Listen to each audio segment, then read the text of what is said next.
Our next panelist is familiar to all of you, Paul Dorosh, who's the Director of Development Strategy and Governance Division here at IFPRI. And Paul, you've written so much about these topics, and what is in the report and all what you heard sounds like very familiar stuff to you. So I could have asked you, is there anything new you found in this report? But let me leave it a bit more specific. The report provides some, although not very conclusive, evidence that rural households with higher shares of non-farm incomes tend to be better off. But this only holds to a certain point, and beyond that point, as farmers become better off, you also see them to become more specialized in what they do. So if this is a correct observation, what does it tell us about income diversification as a household strategy to climb out of poverty and to improve their living standards? And what does it mean for rural transformations as the countries in Asia and Africa still have to go through on the way to improved development and income levels? Thank you very much. Let me just start by saying that one thing that I most liked about the report is this territorial approach, this looking at rural-urban linkages, but looking at this issue also in terms of small towns or cities, as well as the larger cities. And this topic of rural-urban linkages has been around a while. I'm looking at Peter Hazel, who once upon a time led a division at IFPRI that was essentially focused on that in the late 80s, early 90s. And I'll come back to that in a minute. But in terms of income diversification, it seems to me that's likely to continue to be key for smallholders. It's a major strategy for reducing risk. I think one thing that's crucial here, and it's coming out in the report, is income diversification is more than crop diversification. So you've got other sources of income, and in particular, rural non-farm, and this chance to link to small urban centers, which again, this territorial approach. And when we talk about small cities or small towns, I'm just struck by the definition, less than 500,000 people.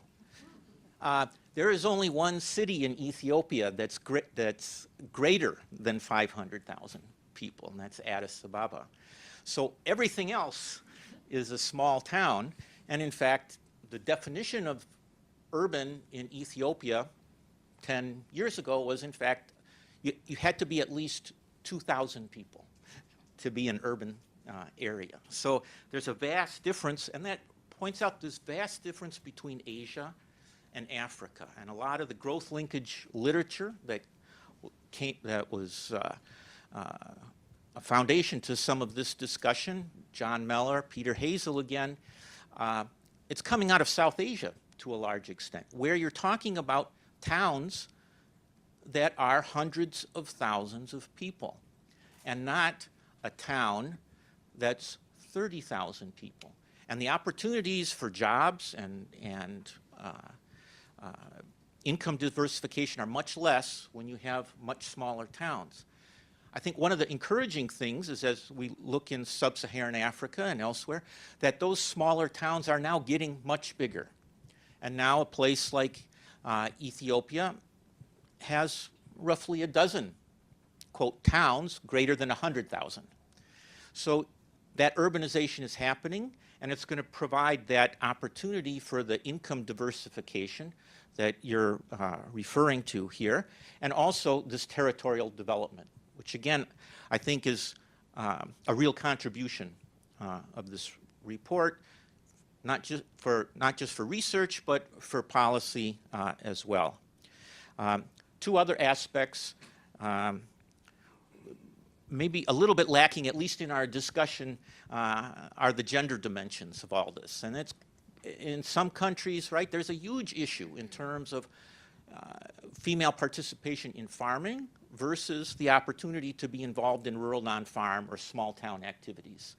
And so that, as one explores this issue of territorial development strategy. That's going to come up big in many countries.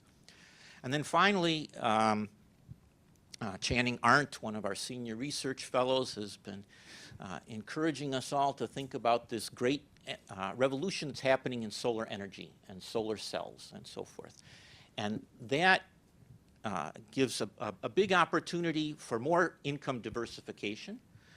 In principle, electricity to enable higher value products, a little bit of cold storage.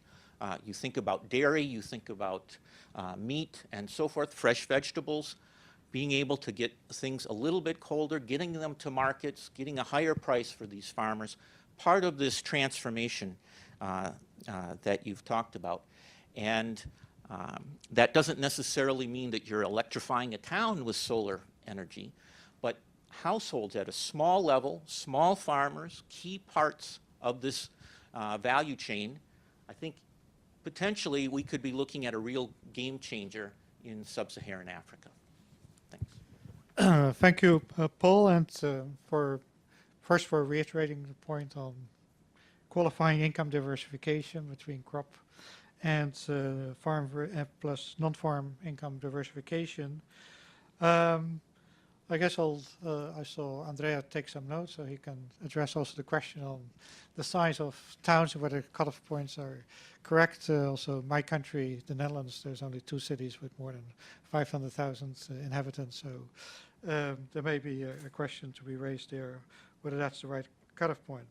But maybe more importantly is to address the question of gender issues and the potential for alternative forms of energy supplies, also as forms of income generation, as much as the sort of the infrastructure development that's needed to raise agriculture productivity.